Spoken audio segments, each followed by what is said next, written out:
Hey my friends from Turkey, today we're taking a look at Geography Now Turkey or Türkiye. This is actually a series that is on my channel. Like, I'm reacting to all the countries that are on the channel to Geography Now, and this one is one of the newer videos from Geography Now that came out I think 2 or 3 weeks ago, and I got requests to react on it. I'm gonna do it. If you want to see it, please stay tuned. You're gonna see it after the intro. Ungewiss, doch ich steh wieder auf. Lass sie reden jeden Mist, nein, ich gebe nicht auf. Wenn der Regen auf mich pisst, ich begeb mich unter den Baum, wo er mich wenigstens nicht trifft. Und drehe ich den Knauf und betrete das Licht. Alright, so I can say in the very beginning there will be 2 parts because this video is 35 minutes long. And I don't know what they're actually doing in the new Geography Now videos, but they seem to be longer than before. Like, we had on India, Pakistan, we had like videos that were maybe 15 to 20 minutes, and it seems to be more detailed now. This is what I get from the videos being longer, so we should take a look at this. Be sure to check out there's coming more Turkish rap to the channel, of course.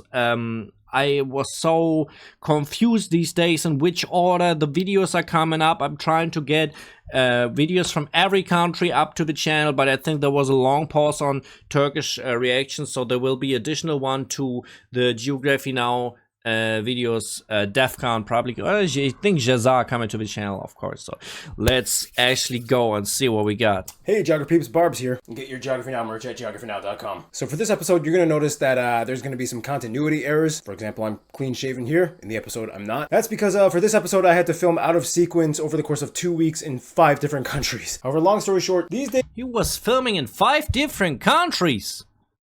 I don't even know if I was in 5 different countries in my whole life. I'm trying to kind of travel to the last countries of our alphabet. And you know, I found a really good cheap flight ticket to Turkey. So long story short, it kind of ended up going like this. Hey mom. What? Want to go to Turkey? What? That's funny, man. He invited his mother to go to Turkey, man. That's cute.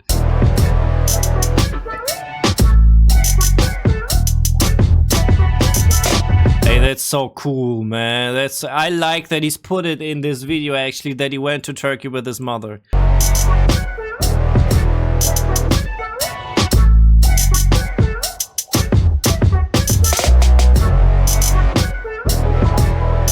Oh, the drone shot. There's Istanbul. Did he misspell that? I think he just misspelled that. Yeah, I went to Turkey for this episode. That's too cool. Actually, yeah, the video will be long despite of it being two episodes. So I can, as I said, I make 2 parts, but they will be long despite of that. It's time to learn geography now! Alright, just like we did with the Toko episode, here's another video shot on location. Here we are in Turkey. I'm going to feature a lot of you guys, the Turkish geography peeps, in this video as well. And who better to feature than my go-to Turk, Mr. Ege, aka Ege Boy. Hell yeah. Aggie boy. So I actually met Ege a few years ago when I did the heritage trip. We had an 18-hour layover in Istanbul. I was 14. Yeah, you were like 14. I don't usually meet up with kids unless they have, you know, an adult supervisor. I did. You had your aunt. I don't want to be the creepy guy that meets up with kids. You're like a chubby little kid. It's good. That's good that he's actually saying that, I have to say. Now you're like a emo punk rock star. Look at you, man. You grew up. Aw, thank you. I promised him 5 years ago he could be in the Turkey episode. You kept your promise. Kept my promise. You're the best, man. 5 years later. That was bad. That was the worst high five ever. Well, Ege drove me around parts of Turkey and helped with this video. So Okay, this is so far we didn't learn anything about Turkey. So I guess that's why the video is so long. he's going to co-host. Also, you are officially the youngest person ever to co-host a Geography Now episode. Hey man, I'm just 19. Yeah, there you go. Well, Eggy boy, you ready to pop this turkey into the oven? Oh yeah, you're getting a full meal with this episode. Yeah, he made the wordplay right there. Okay, you know the thing is, I often place the Turkish flag on videos, and in Canva, where I'm doing all these thumbnails, I type in Turkey to find the Turkish flag. I mean, you can guess what other things I find there. It's of course like most pictures are from a cooked turkey, you know. Full meal. So the domain that Turkey sits on today is riddled with thousands of years of transition, and the map has changed a lot. Our land has always been the junction point between so many cultures, eras, and empires throughout history. So, yeah, very many changes. Oh, yeah, that's probably right. It would take way too long to explain, but basically, It goes all the way back to somewhere around 10,000 BC, and one of the oldest known towns on Earth, Çatalhöyük, dating about 6200 BC, was established there. and from 10,000 BC. there it was like the Bronze Age, the Hittites, the Phrygians, Persians, Greeks, Romans, Byzantines, Seljuks, Ottomans, and then finally, the Republic that stands today. Lots of stuff. Okay, yeah, but a lot of them we already know. We all of like a lot of these empires we already know. And I think Macedonia, you didn't even mention Macedonia, like, wait. History. It would take way too long to explain, but basically, It goes all the way back to somewhere around 10,000 BC, and one of the oldest known towns on Earth, Çatalhöyük, dating about 6200 BC, was established there. and from there it was like the Bronze Age, the Hittites, the Phrygians, Persians, Greeks, Romans, Byzantines, Seljuks, Ottomans, and then finally, the Republic that stands today. Lots of stuff. First, let's jump into the map and see what Turkey administers today. Turkey is a transcontinental country located right at what is considered the boundaries between Europe and Asia. The vast majority of the country lies on the Anatolian Peninsula, straddled between the Black Sea to the north, the Mediterranean to the south, and the Aegean to the west. Yeah, you got a lot of coast right there in This Turkey. is considered the Asia part of Turkey. In antiquity, it was even called Asia Minor. As The Asia part of Turkey. for the I mean, I don't know. Look, I always wonder what is this important for? Is it now Asia? Is it Europe? I don't know. Europe part, we go to the Thrace Peninsula, which connects There's like just a small part. All right. next to the Balkans, separated by the Bosphorus Strait, the Sea of Marmara, and the Dardanelles off the Gallipoli Peninsula from the Asia part of the country. The Thrace Peninsula only makes up 3% of the country's landmass, yet it holds about 10% of the country's population. Oh, The country's okay. capital and second largest city is Ankara, Yeah, we know Ankara, of course. also known as Angora in antiquity. Wait. It's actually, look, you said capital, Country's right? population. The country's capital and second largest city is Ankara. Ankara is the capital, because when you talk about Turkey, it's always Istanbul. Like, it's always Istanbul that is the first city that comes in mind. Also known as Angora in antiquity, and is located more inland in the Anatolian Peninsula. The largest, busiest, world-renowned financial hub and only transcontinental city in the world, though, would be the city of Istanbul. Yes, sir. Classified as a megacity, it straddles both the European and Asian sides of the country across the Bosphorus. In antiquity, it was also known as Lygos, Byzantium, and Constantinople, until it changed its name in 1928. Oh, yeah, it's famous. Byzantium, Lygos, Constantinople. All right, yeah, there were the other names. That is actually really interesting, because Constantinople is, of course, a name that you know, like everybody knows probably in the whole wide world, but I wasn't like aware it's actually Istanbul, like the today Istanbul, like the same town, the same city. Istanbul, of course, also hosts the busiest shipping port, the port of Haydarpaşa, as well as the biggest and busiest airport, the newly finished Istanbul International, located on the north side of the city. If you flew to Istanbul prior to 2019, you probably arrived in Atatürk International on the south side before they transferred all passenger operations to the new airport and made Atatürk a cargo hub. Otherwise, the country is divided into 81 provinces, or vilayet. Off Oh, so many! 81 provinces! That's a lot. the western coast in the Aegean, you notice there's a lot of islands. However, interestingly enough, all but 2 of them actually belong to Greece. These 2 right here. This was due to the Treaty of Okay. I mean, I know that Greece and Turkey aren't like the best friends. I know about that. Athens in 1913, which clarified sovereignty over the Aegean. This has been a source of contention for maritime boundaries and access for Turkish ships trying to leave the west coast, and today it's still a little complicated. Nonetheless, Turks come and visit these islands all the time. It's not like there's a crazy conflict going on. Speaking of which, there's another dispute that they have with Don't know.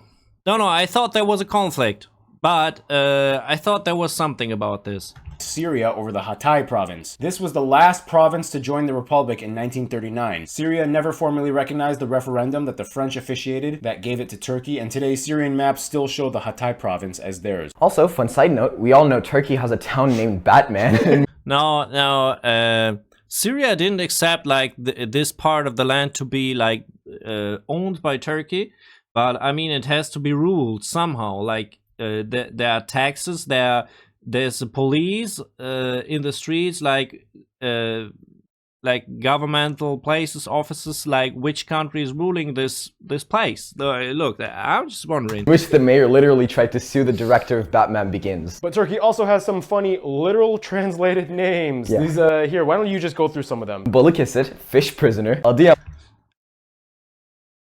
its name is bad. That literally means its name is bad. Yeah. Tokat, slap. It just means slap. And the last And one. Afyonkarahisar, opium black fortress.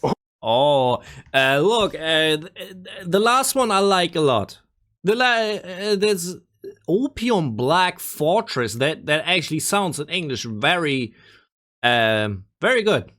Like, it is a picture for itself. Opium Black Fortress. Yeah, it's where opium grows. In any case, going back to history though, Istanbul was essentially the capital of the Byzantine Empire. Barbarians invaded from Capital of the Byzantine Empire. the Danube. Arabs came from the southeast. Even some Slavs came in from the Black Sea coast. It was chaos everywhere. It wasn't until the 11th century you started to see the first Turkic peoples fully settling in what is now Turkey, starting with the Seljuk Empire, which was actually Perso-Turkic. Seljuk Empire. But you get... Look, I like that they make this history part longer. In the past, geography now, series, you couldn't like they just said the different empires and that's it. Like they said it in 5 seconds, and you couldn't really understand what's going on. the point. So many things went back and forth. Wait, did it say Persia? I just want to check this real quick. Perso-Turkic. Actually Perso-Turkic, but you get the point. So many things went back and forth until the 14th century when Osman I initiated the Ottoman Empire in the Bursa province area. You've probably heard of the Ottoman Empire. It lasted for Ottoman. about 600 years until the Balkan Wars leading up to World War I, when all hell broke loose. The Treaty of Sèvres, which was signed and essentially attempted to carve out what was left amongst the allies from the Turkey Anatolia Peninsula. The thing look, when I look at this map, Leading up to can we World have it War on when screen all again? hell broke loose. The Treaty of Sèvres, which was signed and essentially attempted to carve out what was Look, this map is really interesting because, of course, the one thing is Turkey is way smaller. We have like Smyrna here. I've never heard of that. We have Greece is bigger. We have Syria being bigger. We have a part that is actually called Kurdistan, and it is the same color as Turkey. So maybe it was like, yeah, that's actually a question mark in my head. Armenia, Georgia, yeah, all right. Partitioned by French, Italians, Greeks, and British. left amongst the allies from the Turkey Anatolia Peninsula. The thing is though, it's incredibly hard to carve out the heart and nucleus of an empire, aka the Anatolian Peninsula. Not easy. In comes Ataturk. This guy is basically the father of modern Turkey who fought against partition forces and wanted to salvage the Anatolian Peninsula as a new Turkish republic that would modernize, industrialize, and secularize, even though many people would still maintain Islamic core values. This would essentially make them the first Muslim majority country to have secularism embedded in its constitution and a clause that stated that it could not be removed. And there have been The first secularism. I don't get. Wait, what was that word? Secularism. Country to have secularism embedded. Secularism. The first Muslim country to have secularism. Can I find out what that is? Okay, that doesn't help me, man. That really doesn't help me. It's actually the same word. Okay. Is that actually meant by like different forces within the country, like to have like lawmakers, to have the government, and have like the judgment? Like, is this actually? In its constitution and a clause that stated that it could not be removed. And there have been 5 coups throughout history on the grounds that these principles were in danger. Anyway, back to the early 20th century, the transition from the Ottoman times to the Republic times was followed by lots of fighting, paranoia, proxy intervention, displacement practices, and bloodshed. We'll talk more about this later in the episode, but here's the deal. Whenever we make this bell sound, it means here are the Cliff Notes version of a hot button topic that we will not go too far into, and you are welcome to discuss it in the comments. Obviously, we assume you will be writing civil words in lowercase letters. It seems like they learned a little bit from other like from the other videos. Like they don't want to go on hot topics. I must not talk too much, man. We're already at 15 minutes. Of course. Until then, moving on. Okay, what else do we have, Ege? Well, Turkey joined NATO in 1952, yet it That's also interesting. invaded northern Cyprus in Northern Cyprus. Yeah, that was actually the conflict, but that has nothing to do with Greece, maybe, but there's the Greece flag. Wait a second. 1974 in retaliation to Greece's coup. Also the southeastern part of the Yeah, but I would like to know more about this. I don't like this bell thing. I want to know about that. country where the majority Kurdish population lives is where the PKK... And about the Kurdish population, but like honestly, these are like very, very interesting parts of the country that are politically relevant to this day. So why not talk about it? Like actually, I would want to know about it, like about Cyprus and the Kurdish people. It hasn't even been 10 seconds and already like... Let's just move on. Yeah, in addition, Turkey has been one of the longest in limbo candidates for joining the EU. Anyway, it kind of went like... Yes, we know about that because EU didn't take like Turkey. Like Turkey always wants to be in this in the EU, but they didn't want them to be in. I don't know, like which countries don't like. It's a democratic system like the EU, so which countries don't want that, but yeah. Yes. Okay, Turkey, you've been a member of the Council of Europe. You're an associate of the ECC, and you have a customs union with us. Good, good, good. But there are 35 chapters of criteria of EU ascension. And how many have you completed? 16. Oh. Hey, I took in a lot of refugees. Doesn't that make me look a little bit better? I mean, I'm holding one right now. Yeah, but there's other stuff that, nah, yeah. We're suspending all negotiations until you figure it out. Yeah, screw it. Here's another. We see Yeah, it's unfortunate. I think it would be good if the Turkey. This just my personal opinion. It would be good if they join the EU because Turkey is really a strong country, and they are how should I say, they are for example in the conflict with Russia these days they're helping a lot to with transparency like they wanted to help with the whole situation, you know. That I think Turkey is a strong country and has a very important place in the world, you know.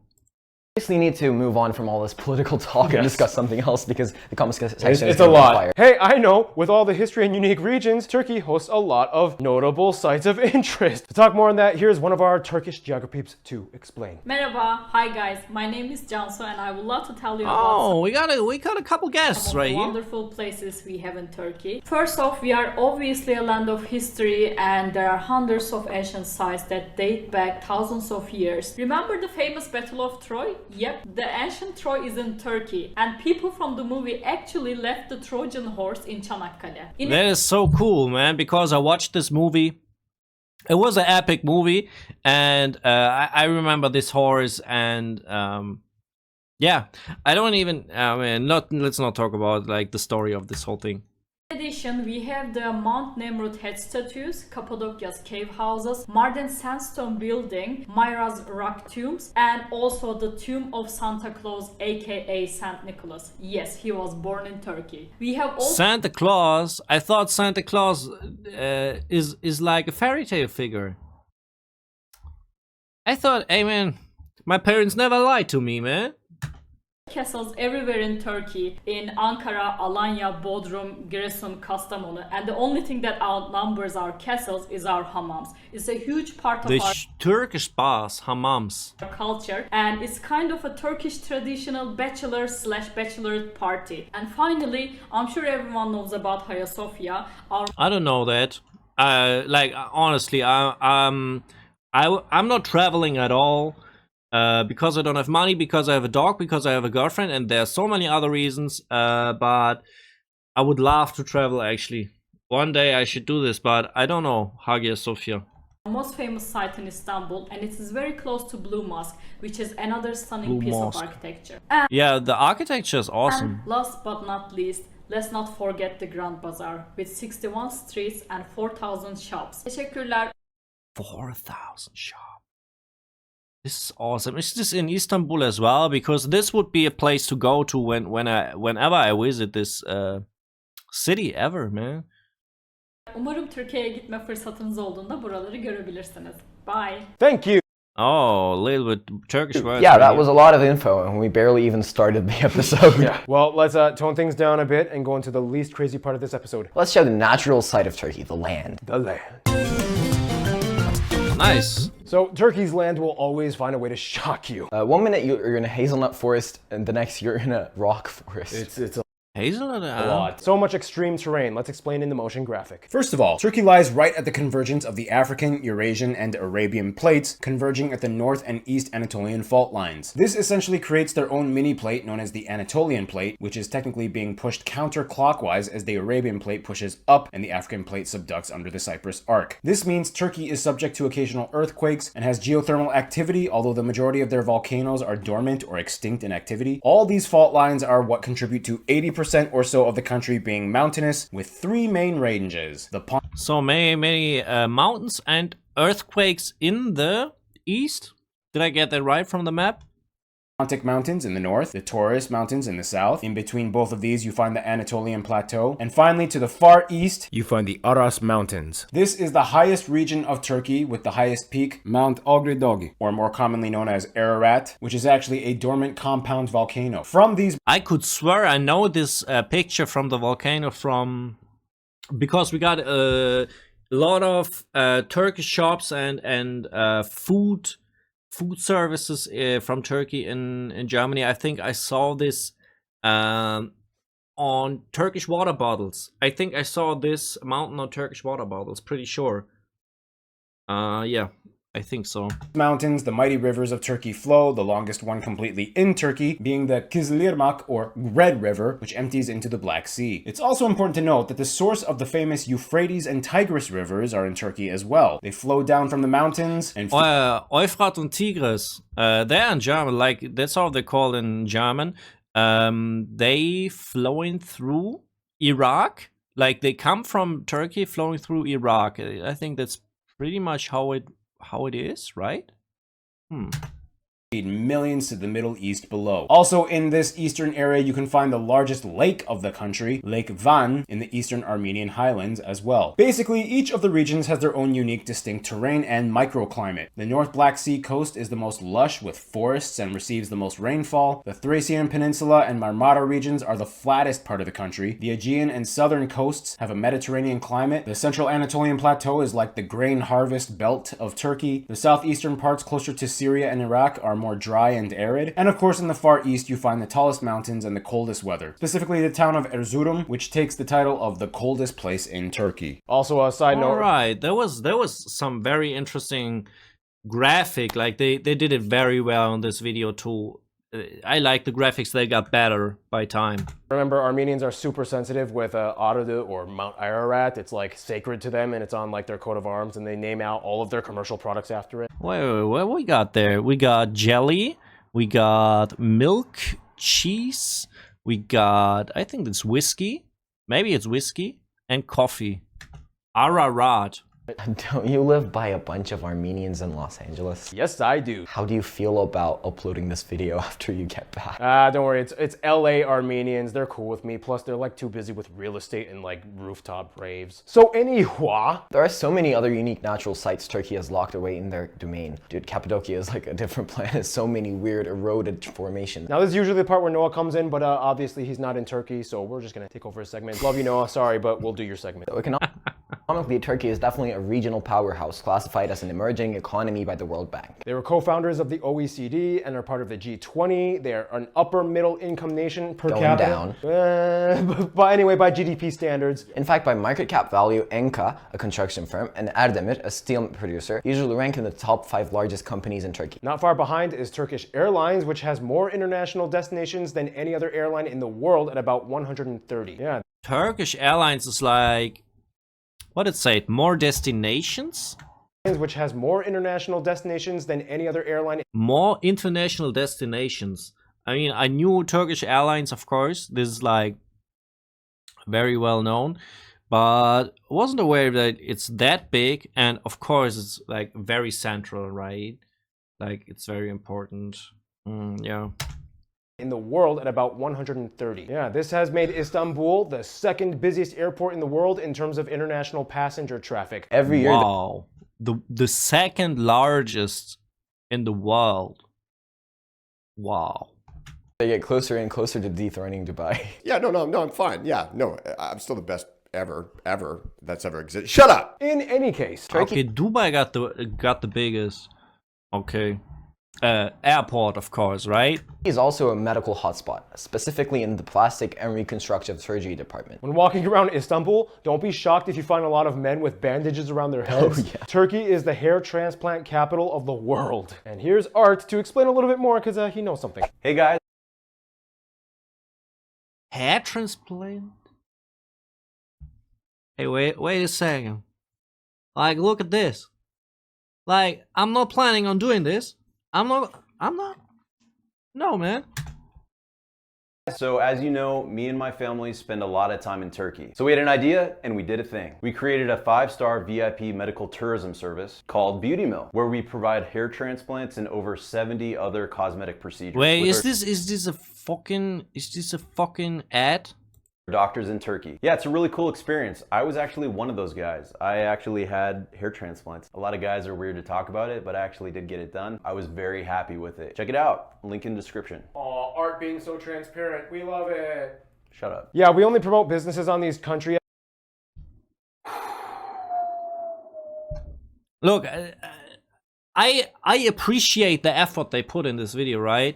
But look, I just see. Look, they have a huge channel. They have Patreon. They have even more. Like, I don't know. I don't get the point. Okay, let's just continue. Maybe I would do the same if I'd be like such a big YouTuber. Episodes if the business is affiliated with the country or if it is from a small business from a subscriber so that you can support them. Anyway, thank you, Art. Turkey is also a world-renowned mineral and agriculture powerhouse. Today, they are the leaders in producing things like boron, pumice, feldspar, I don't even know what feldspar is, apricots, cherries, figs, and the national pride crop, hazelnuts. Oh, Yep. I knew about that. I knew about the hazelnuts. 70% of the world production of hazelnuts comes from Turkey, man. That means if you're like hazelnut cream, is it called cream? Like with sugar, like what you put in your bread. This most, it's very common that all these hazelnuts come from Turkey, man. Hey, They say we're gonna eat boron sandwiches. Nice product placement. Some of this agricultural production, though, has led to the overusage of underwater aquifer sources, which have led to massive sinkholes speckled throughout the interior of the country. The Konya province alone has over 300 of them, ranging in just a few meters wide to nearly 200. Yeah, they're really why do they exist, these holes? What the heck is that? It looks like an alien thing. Which have led to massive sinkholes speckled throughout the interior of the country. The Konya province alone has over 300 of them, ranging in just a few meters wide to nearly 200. Yeah, they're really cool on the way to Alanya. And another thing you can find in the environment are animals. And Gary Harlow obviously is not with us in Turkey, so... So, Caleb has a baby and he has baby's duties to do today. So, Gabs, you're filling in. Let's just get it over with. No, turkeys do not come from Turkey. The I love that one, man. Hey, man, it's just American turkey got its name from Turkey because the European settlers thought it looked like a guinea fowl from Turkey. So they called it a turkey fowl, later shortened it to just turkey. And that's how we got turkey. Don't ask any more questions, all right? Turkey used to be one of the only few places that had both tigers and lions at the same time until they became locally extinct or permanently migrated out. Now, Turkey is unfortunate, the man. land of the cats. And it's estimated that Istanbul alone has over 200,000 stray cats. They are treated nicely by the locals who feed and tend to them. This is why you will never see either mice, rats, cockroaches in any of the major cities in Turkey because the kitty cats. And if you're caught... This is so cool because they are not just cute, they're at the same time good for something. They just all the rats and type of stuff, they don't live long there. I mean, that's a cool system. We need more stray kids in Germany, man. Harming any of these stray cats, the community, oh brother, the whipping down. They love stray cats so much that they actually immortalized the beloved Tombili, the chill cat meme. Cat after she passed away in 2016. Man, So sad. I have to say, why would you harm a cat? I don't understand who comes to that thought. I don't get the point, man. Nonetheless, despite having a love of cats, the national animal is actually the gray wolf. The gray wolf, that's cool. Saying to describe the Turkish soul, yes, a lion or a tiger may be stronger, but you'll never see a wolf in a circus. Think about it. Think about it. You'll never find a wolf in the circus. I thought about it, and my first thought was wolves. I thought wolves are living in areas that are colder, but we got mountain areas in Turkey as well. So just think about it. So that's all the time we have for me and this hat. I guess I gotta give it back. I just saw, you know. We forgot about sheep. It Just said. gonna give it back. Thank you very much. Appreciate it. Thank you, fake Gary Harlow. And with that in mind, let's discuss the animals on people's plates. Turks are heavy meat eaters. Sorry, vegans. Which of course means we will Turks are heavy meat eaters. Yeah, all right. He said sorry, vegans. I mean, there's just a cultural difference, I guess. I think it's just a cultural difference. And yeah. now discuss the food of Turkey. We're talking about the home of Cezene Burakay. That guy is insane. Have you seen the size of the platters that guy makes? Well, we don't have him with us right now, but we do have you guys, the Turkish geography peeps, to explain a little bit more on the food and cuisine of Turkey. Hey everyone, I'm Rabia. Hey everyone, it's Furkan. And I'm going to tell you a bit about the food of Turkey. So, Turkish cuisine is based on a fusion of all the surrounding cultures they were in contact with throughout the history. You'll find hints of flavors and ingredients from Mediterranean, Central Asia, Caucasus and the Middle East. Fun fact, Swedish meatballs is actually originated from here. King That's interesting. Charles XII was on exile and brought back the recipe for köfte from Ottoman Empire. Also, Oh boy, that's a fun fact. That's a fun fact. keep in mind we love putting yogurt on everything. Yogurt. It's called tzatziki in Germany. Especially if it's seasoned with things like garlic and mint. Actually, it's not yogurt, it's yoğurt. İskender, Yogurt. And ayran. We know ayran right here. bamya dolması, lahmacun. Lahmacun, we know. I don't know that one. Gelincik böreği, çaputaşı pilavı, mantı, çiğ köfte. Çiğ köfte, we know. We actually have this in a vegan version. I don't know if it's actually meat. We know. I think there's a vegan option and a meat option for this. Sarma, kuru fasulye, Sarma, we know. kısır, Kisir. kokoreç, menemen, işkembe çorbası. And of course, the most famous dishes you've probably heard of already, döner and kebab. We have them in Germany. Everywhere. But if you're from Turkey, you probably know that we got them in Germany everywhere. Keep in mind, you might have seen restaurants called döner kebab. There's no such thing. There are two separate items. Döner, which is cooked on a turning spit, and kebab, which is cooked on a skewer. This is the Okay, that's a fact I should remember, man. All right. best part. We have a lot of desserts too. Turkish delight, lokum, which is quite famous, I guess. Lokum. Kadayıf, künefe, Kayef, künefe. Like I know these names, but I haven't eaten them. I know baklava. Maraş ice cream, the fast guy who's turned these things. Yeah, you know what I'm talking about. sütlaç, düğlü haşhaş tatlısı. Bombas. It literally means a bomb. Look, these sweets, like man, they are too. Look, it's just pure sugar, man. In market, you might find Ottoman macun candy. Also, we have many drinks as well. For one, we are the highest consumers of tea out of any country in the world. And Yeah, we have this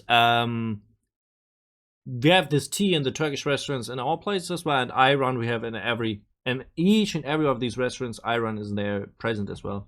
just like other nations in the Balkans, we love drinking our ayran. We love drinking ayran. We also have things like şerbet, salep, boza, şalgam, and rakı. And of course, if you have the chance, try some Turkish coffee. Thank you. Yeah. Turkish coffee. I've never heard of Turkish coffee, to be honest.